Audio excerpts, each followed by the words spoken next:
মাঠের লড়াই চিরপ্রতিদ্বন্দ্বী ভারত আর সেমিফাইনালে সমীকরণ মেলানোর কঠিন পরীক্ষা।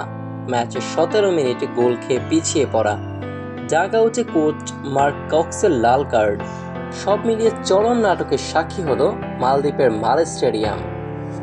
কিন্তু যখনই মনে হচ্ছিল ম্যাচটা হাত থেকে ফসকে যাচ্ছে, তখনই রোনান সুলিভানের সেই জাদুকরী কর্নার কিক আর আব্দুর রিয়াদ ফাহিমের বুলেট গতির ফিনিশিং ভারতকে রুখে দিয়ে সেমিফাইনালে বাংলাদেশ। কিন্তু জয়ের আনন্দ ছাপিয়েও ডাগআউটে থাকা দুই প্রবাসীকে নিয়ে উত্তাল সামাজিক যোগাযোগ মাধ্যম।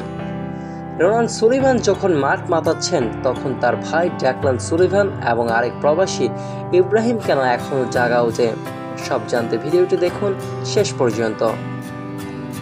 সাফ অনূর্ধ্ব-20 চ্যাম্পিয়নশিপের বি গ্রুপের অলিখিত ফাইনালে মুখোমুখি হয়েছিল বাংলাদেশ ও ভারত। ম্যাচটির লক্ষ্য ছিল গ্রুপ চ্যাম্পিয়ন হওয়া, যাতে সেমিফাইনালে ভুটানকে প্রতিপক্ষ হিসেবে পাওয়া যায়। ম্যাচের শুরু থেকে বাংলাদেশ আক্রমণাত্মক ফুটবল খেললেও 17 মিনিটে কর্নার থেকে গোল হজম করে বসে লাল সবুজের প্রতিনিধিরা।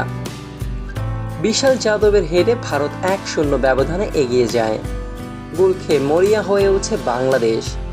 মাঠের উত্তেজনা র্যাশ পৌঁছায় ডাগআউটেও, যার ফলে রেফারির সিদ্ধান্তের প্রতিবাদ করে লাল কার্ড দেখে মাঠ ছাড়তে হয় হেড কোচ মার্ক কক্সকে। তবে প্রথমার্ধের অতিরিক্ত সময়ে আসে সেই কাঙ্ক্ষিত মুহূর্ত। পাকিস্তান ম্যাচের নায়ক রোনান সুলিভানের নেওয়া নিখুঁত কর্নার কিকে বল বাতাসে ভাসিয়ে জালে পাঠান ডিফেন্ডার আব্দুর রিয়াদ ফাহিম। 1-1 সমতা নিয়ে বিরতিতে যায় দুই দল। তবে এই ড্রয়ের স্বস্তির মাঝেও সমর্থকদের মধ্যে বইছে ক্ষোভের জোয়ার।